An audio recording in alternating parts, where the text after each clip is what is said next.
Sanibonani, ngiyathemba ukuthi niyaphila nonke namhlanje. Anginawo amaningi. All I want to say nje kule episode akukho okuningi okwenzakalile, but nje into engibonile from i-meeting yakaMseleku noMayeni is that ningasho enikushoyo, but uMayeni ngempela guys wrong on so many levels. She refused to contribute to paying the medical bill. Kodwa ke she was the first one to fight ukuthi uMseleku azombona afayithele iy'nsuku zakhe ngisho engakalulami. She was failing to support i-husband yakhe, kodwa uyena futhi okwaziyo ukumbizela amacala. First it was the children's issue, then the main house renovations, and then now usefuna ukuthi uMseleku aqedele ukwakha umuzi wakhe. Uyahamba nje yena, like uyahamba, so uqedele umuzi akuyona into ephuthumayo for now. Yes, uMseleku wrong for hurting her yonke leminyaka. Yes, siyakwazi lokho, siyavuma, but i-timing yakhe nje yokumkhumbuza zonke lezi zinto ezibuhlungu, zonke lezi zinto engadala i-stress, I think i-timing yakhe iyabheda.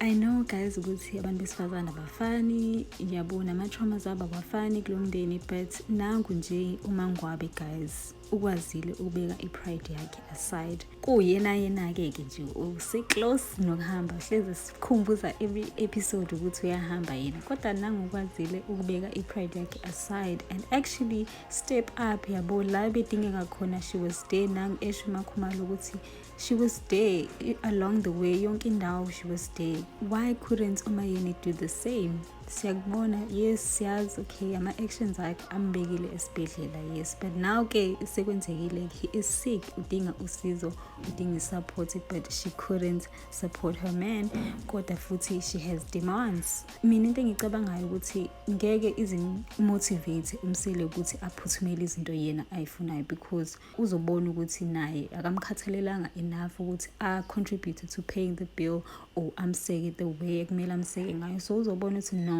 let me do the important things. Let me first support the people who were there for me in my hard times. And again, uMseleku does strike me as a petty man. So imagine again, mase ez ukuthi nje uMayeni was just not up for ukumsupporta ngesikhathi emdinga.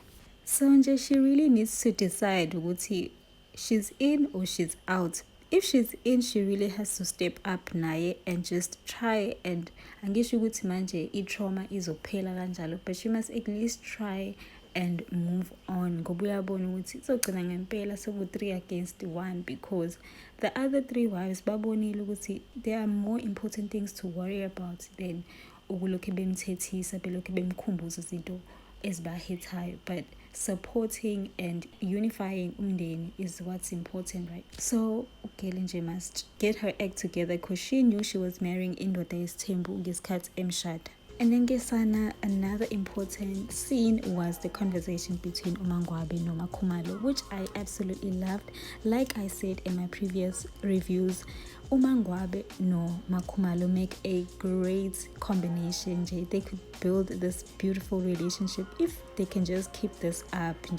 Bengayekeli ama-traumas abo, bengayekeli umusa abahlukanise or abapithe against each other, because at the end of the day, who better can understand the hardships in a polygamous marriage better than your sister wife? So Kesana, I hope they keep this up and they continue to open up to each other. And I know a lot of people feel like when the wives gather akumele behlebe about the other wives. Yes, in reality I wouldn't encourage it, but ke bakwi-reality show, so it's kind of expected ukuthi bekhulume ngezinto ezibahethayo, izinto ezishiwo abanye abakhosikazi, because then for us thina as the viewers, it gives us insight ukuthi unkosikazi nonkosikazi ucabanga kanjani.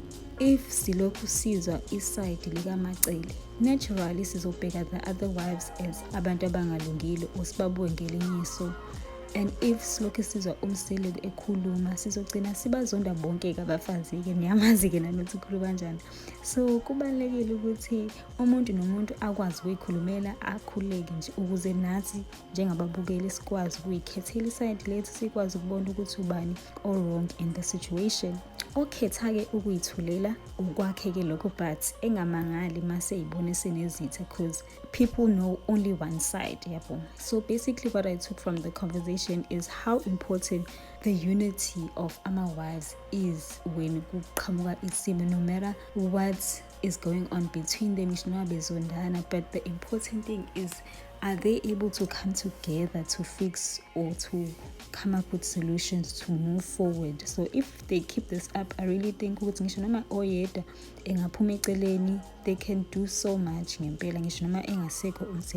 I get that is all I have for episode 15 of Uthando Nesithembu season 8, but I would definitely like to know what you guys think about this by commenting down below, and also don't forget to like, share, and most importantly subscribe so that our community can continue to grow. As always, thank you so much for your support.